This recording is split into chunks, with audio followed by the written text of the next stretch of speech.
Proclamação do Evangelho de Nosso Senhor Jesus Cristo, segundo Mateus. Glória a vós, Senhor. Naquele tempo, Jesus tomou consigo Pedro, Tiago e João, seu irmão, e os levou a um lugar à parte, sobre uma alta montanha. E foi transfigurado diante deles. O seu rosto brilhou como o sol, as suas roupas ficaram brancas como a luz.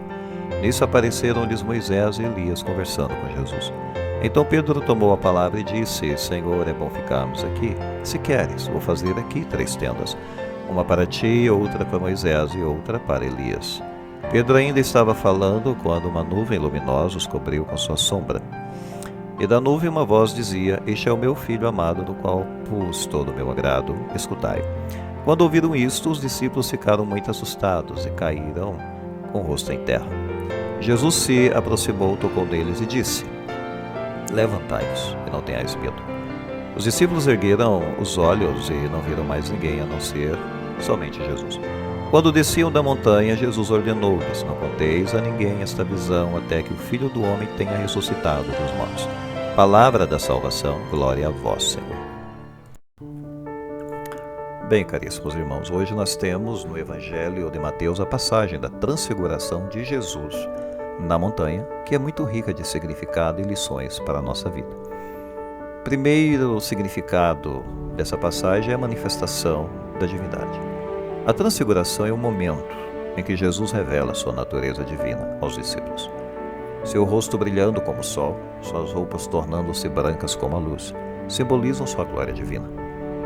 Essa manifestação lembra a importância de reconhecer a divindade de Jesus e sua ligação especial com Deus.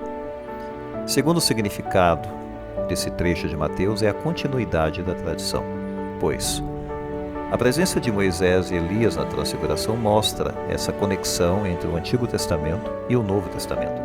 Moisés representa a lei, enquanto Elias representa os profetas. Jesus é a realização e cumprimento de ambas as tradições, ressaltando, portanto, a continuidade e a importância da história da salvação. Terceiro significado dessa passagem é a importância da escuta. A voz que vem da nuvem diz: Esse é o meu Filho amado, no qual eu pus todo o meu agrado, escutai-o. Essa declaração ressalta a importância de ouvir e seguir as palavras de Jesus. A escuta atenta e obediente é fundamental para compreender e viver os ensinamentos divinos. Outro significado que podemos tirar dessa passagem é a reação humana à presença divina.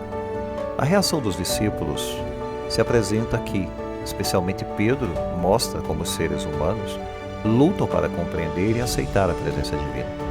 Pedro quer construir tendas e parece que Pedro quer de fato prolongar aquele momento. Mas a voz de Deus indica que eles devem ouvir e seguir Jesus em sua jornada. E terceiro aspecto aqui é a coragem e o encorajamento.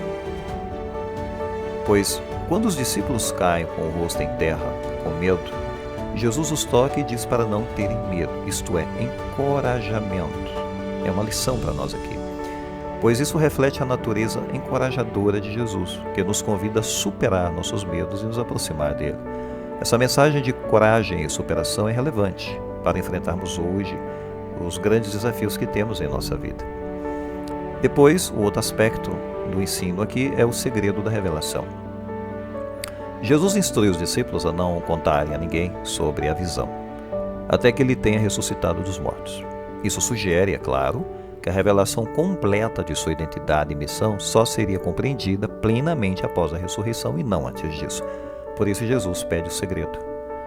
Isso ressalta o aspecto gradual e progressivo da revelação divina em nossa jornada espiritual, e é importante respeitar o segredo da revelação.